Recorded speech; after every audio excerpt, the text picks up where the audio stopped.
आज हम अध्ययन करेंगे शक्ति, पावर। What is power?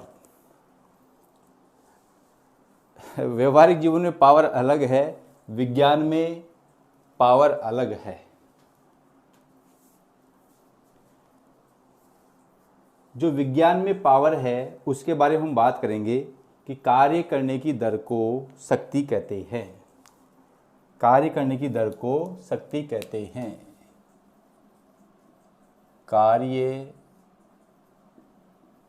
करने की दर को शक्ति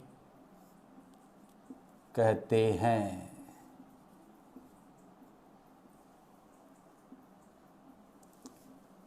यह मैं लिख देता हूँ, एकांक समय में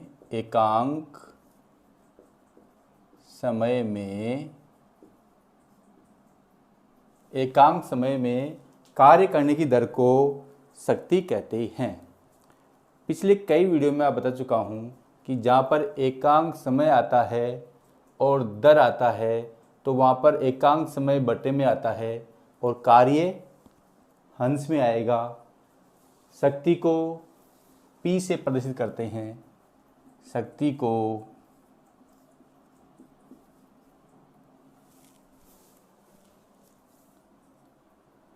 P से प्रदर्शित करते हैं।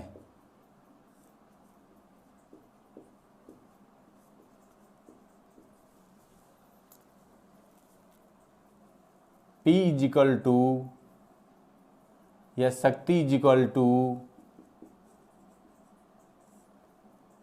कार्य या ऊर्जा बटा समय। पिछले वीडियो में हम देखा था कि जो कार्य है वो गतिज ऊर्जा में परिवर्तन के बराबर होता है, या जो कार्य है वो स्थिर ऊर्जा में परिवर्तन के बराबर होता है। अर्थात जो ऊर्जा होती है वही कार्य होता है। तो हम शक्ति बराबर कार्य, शक्ति को हमने P से प्रदर्शित किया है, कार्य को W से और समय को T से। तो शक्ति बराबर P बराबर हो गया W/T। शक्ति का मात्रक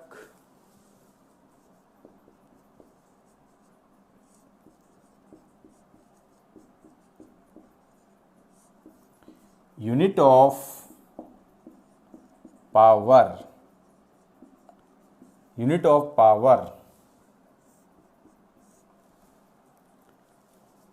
शक्ति का मात्रक वो है जो W का मात्रक और T का मात्रक है। P का मात्रक वही होगा जो W का मात्रक होगा और T का मात्रक होगा। और हमने देखा है कि जो जूल साहब थे, जूल साहब के सम्मान में ही कार्य और ऊर्जा की मात्रा को जूल रखा गया है। तो W का मात्रक तो हो गया जूल और समय का मात्रक होता है सेकंड।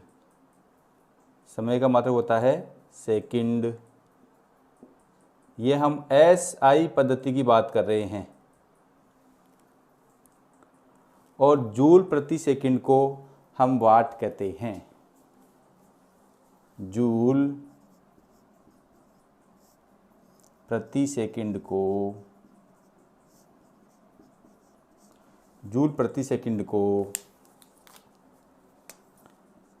वाट कहते हैं।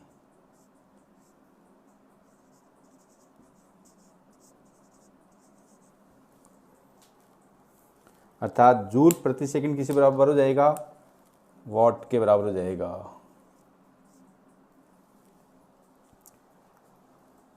अब यदि माना,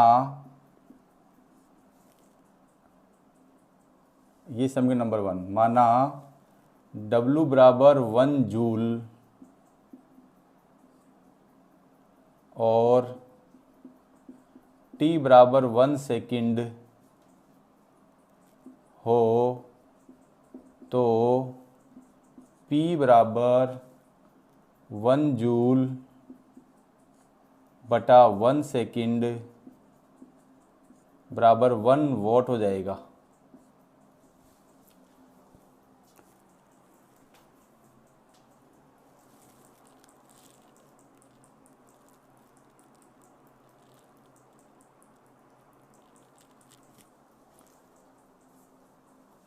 ये चीज़ मैं आपसे क्यों लिखवा रहा हूँ, पिछले कई वीडियो में लिखा है, यदि कोई वस्तु 1 जूल कार्य, यदि कोई वस्तु, परिभाषा हो जाएगी, यदि कोई वस्तु 1 सेकंड में 1 जूल कार्य करती है तो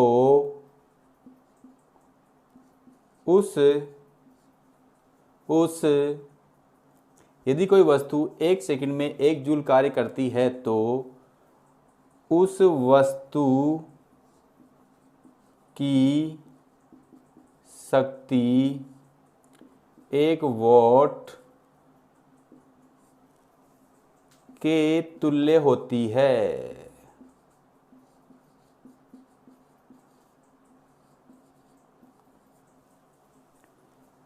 देखो, एक परिभाषा थी, एकांक समय में कार्य करने की दर को शक्ति कहते हैं, और दूसरी परिभाषा होगी, यदि कोई वस्तु 1 सेकंड में 1 जूल कार्य करती है तो उस वस्तु की शक्ति 1 वॉट के तुल्य होती है। अब आप इसका स्क्रीनशॉट ले सकते हैं।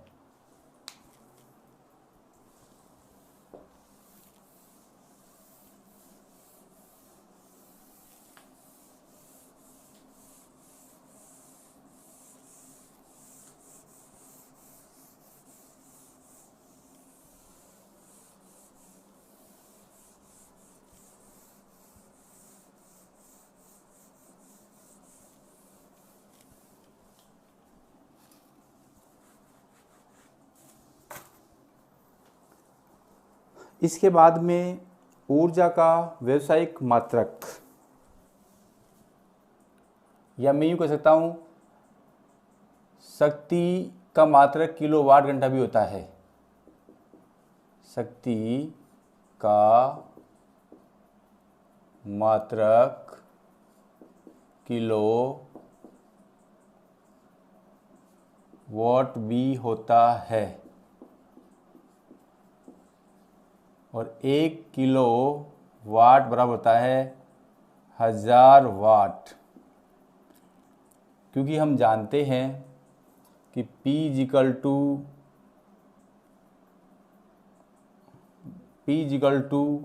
W/T, तो शक्ति का मात्रक वाट होता है, तो वाट हम जूल प्रति सेकंड लिख सकते हैं, तो 1000 जूल प्रति सेकंड। तो 1 किलोवाट बराबर 1000 वाट होते हैं या 1000 जूल प्रति सेकंड होते हैं, क्योंकि जूल प्रति सेकंड को ही हम वॉट कहते हैं। ऊर्जा का व्यावसायिक मात्रक,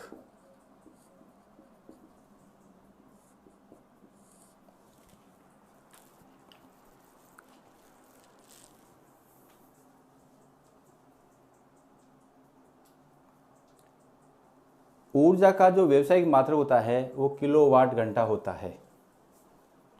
ऊर्जा का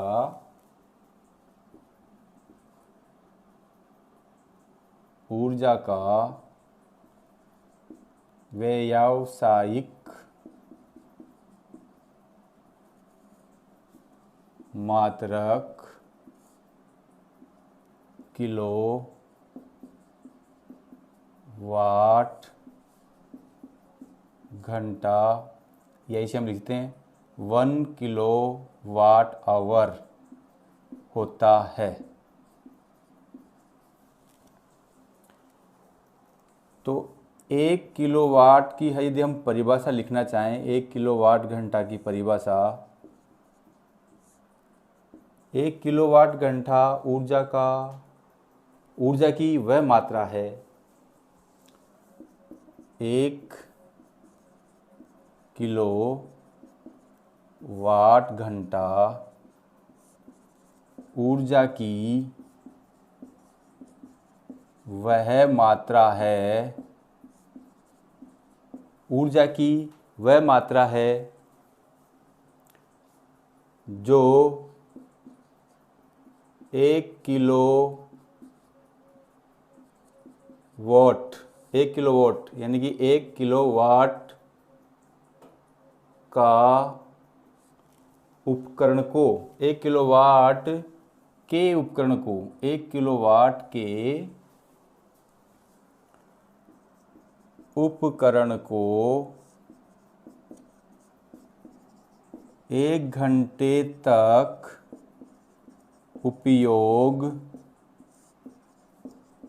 करने में व्यय या खर्च होती है।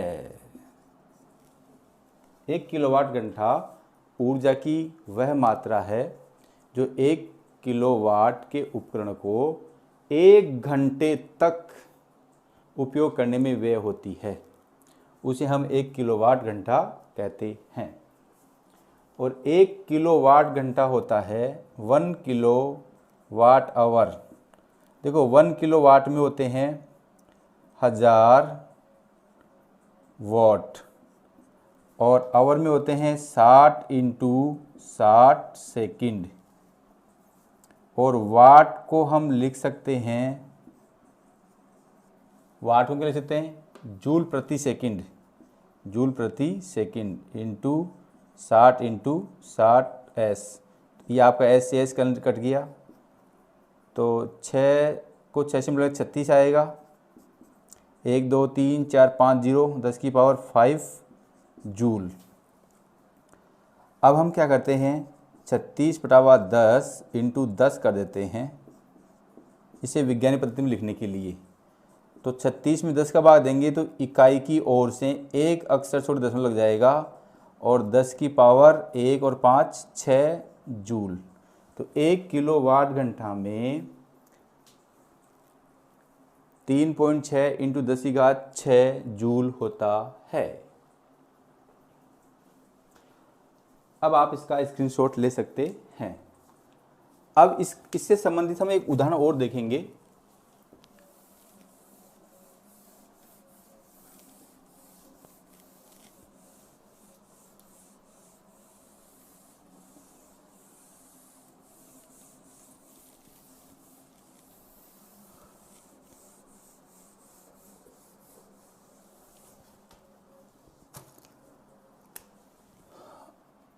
आंकिक प्रश्न।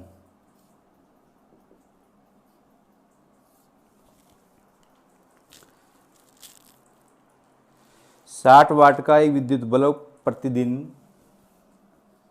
60 वाट का विद्युत बल्ब प्रतिदिन 6 घंटे उपयोग किया जाता है। 60 वाट का विद्युत बल्ब प्रतिदिन 6 घंटे उपयोग किया जाता है। बल्ब द्वारा एक दिन में खर्च की गई, बल्ब द्वारा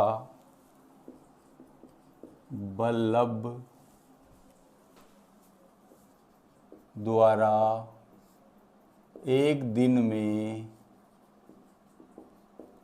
खर्च की गई यूनिटों का परिकलन कीजिए।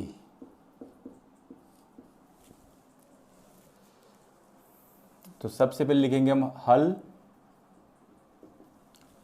देखो 60 वाट, वाट का मतलब है शक्ति, वाट का मतलब है शक्ति। तो P इजिकल टू में दे रखा है विद्युत बल्ब की शक्ति, या मैं पूरा शुद्ध लिख देता हूँ, विद्युत बल्ब की शक्ति बराबर P बराबर 60 वाट।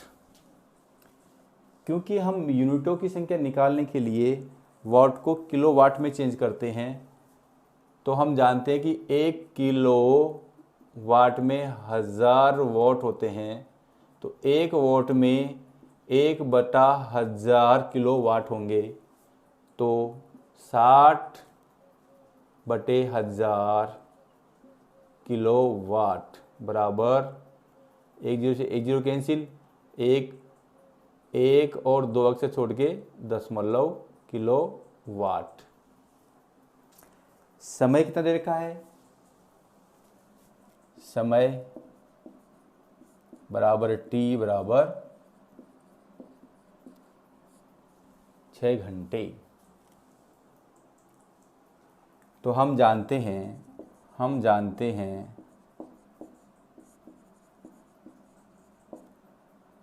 P equal to W upon T।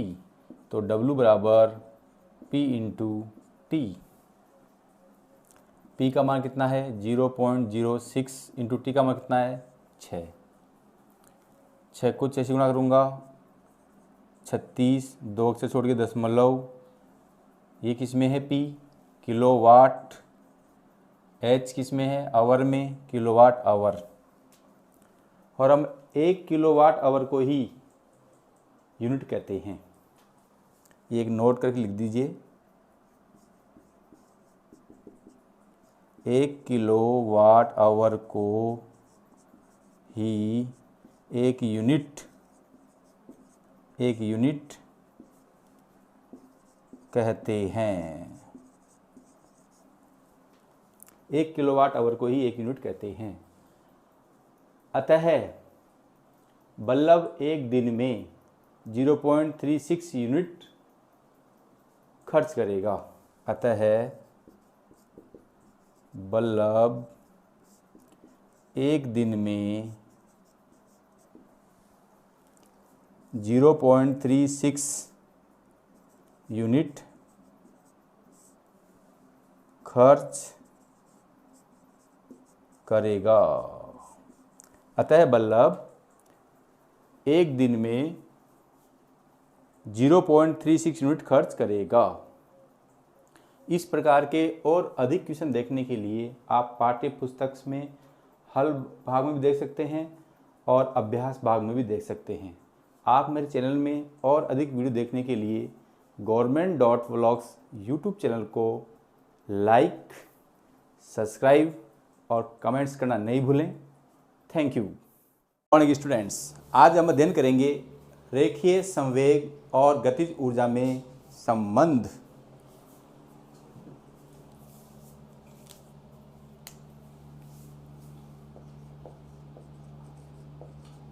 रेखीय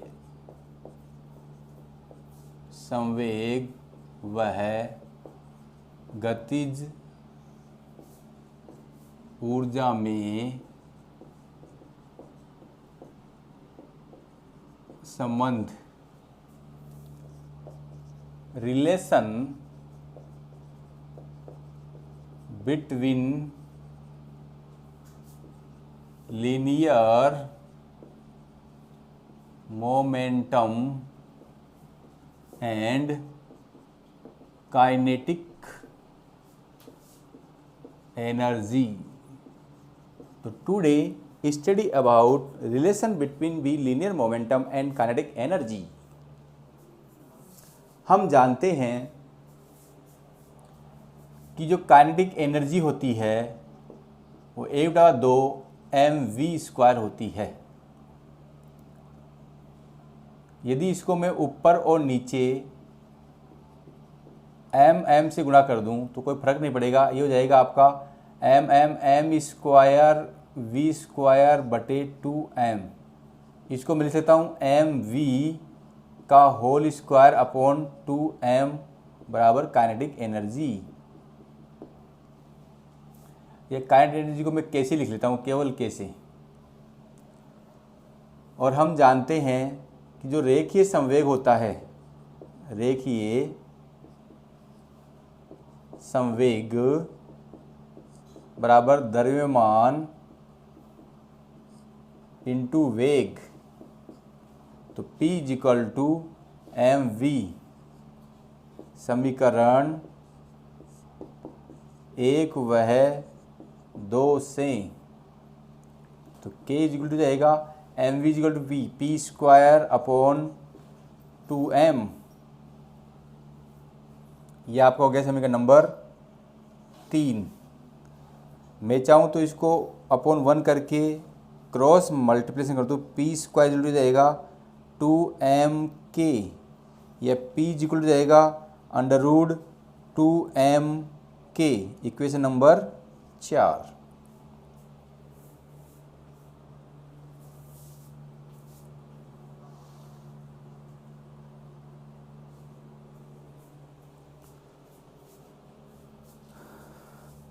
केस फर्स्ट, समीकरण 4 में के नियत है तो P अनुक्रमानुपाती अंडर रूट m। देखो के नियत है तो 2 भी नियत होगा, तो जो रेखीय संवेग है वो द्रव्यमान के वर्गमूल के समानुपाती होगा, अर्थात द्रव्यमान बढ़ेगा तो रेखीय संवेग भी बढ़ेगा। तो m1 द्रव्यमान के लिए P1 इजिकल टू जाएगा अंडर रूट 2m1 के नियत है, P2 इजिकल टू जाएगा अंडर रूट 2m2 के। ये समीकरण नंबर ए और ये समीकरण नंबर बी। ए डिवाइड बी से, ए डिवाइड बी से तो आपका जाएगा P1 बराबर P2 बराबर अंडर रूट 2m1 के बराबर अंडर रूट 2m2 के। तो P1 अपॉन P2 बराबर जाएगा अंडर रूट 2m1 के और 2m2 के। तो ये जाएगा P1 अपॉन P2 बराबर under root m1 upon m2। इसका अर्थ ये हुआ कि भिन्न भिन्न द्रव्यमान के लिए यदि गतिज ऊर्जा नियत रहती है, अर्थात भिन्न भिन्न द्रव्यमानों के लिए गतिज ऊर्जा नियत होती है तो बड़े द्रव्यमान का रेखीय संवेग अधिक द्रव्यमान का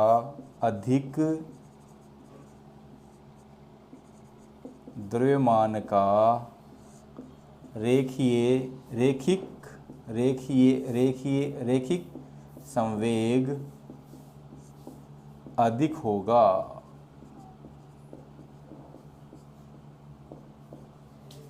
जो ये वाली पॉइंट है P1 अपॉन P2 बराबर अंडर रूट m1 m2 है, यदि भिन्न भिन्न द्रव्यमानों के लिए गतिज ऊर्जा नियत होती है तो अधिक द्रव्यमान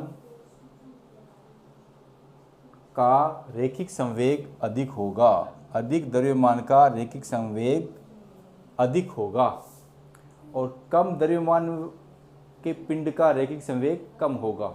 अधिक द्रव्यमान के पिंड का रैखिक संवेग अधिक होगा और कम द्रव्यमान के पिंड का रैखिक संवेग कम होगा। ये इस चीज़ से निष्कर्ष निकला है। केस नंबर 2 की यदि हम बात करें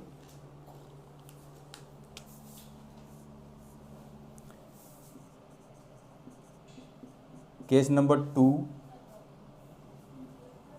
समीकरण 4 से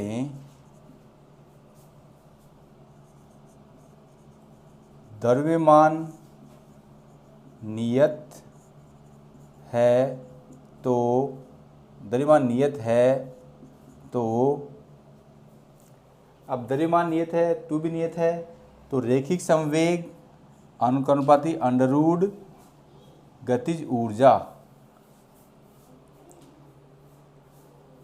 यदि भिन्न भिन्न गतिज ऊर्जा के लिए द्रव्यमान नियत है तो अधिक गतिज ऊर्जा के लिए रैखिक संवेग अधिक होगा और कम गतिज ऊर्जा के लिए रैखिक संवेग कम होगा। अर्थात मैं इसकी सिमिट्री कह सकता हूँ कि P1 अपॉन P2 बराबर अंडररूट K1 अपॉन K2।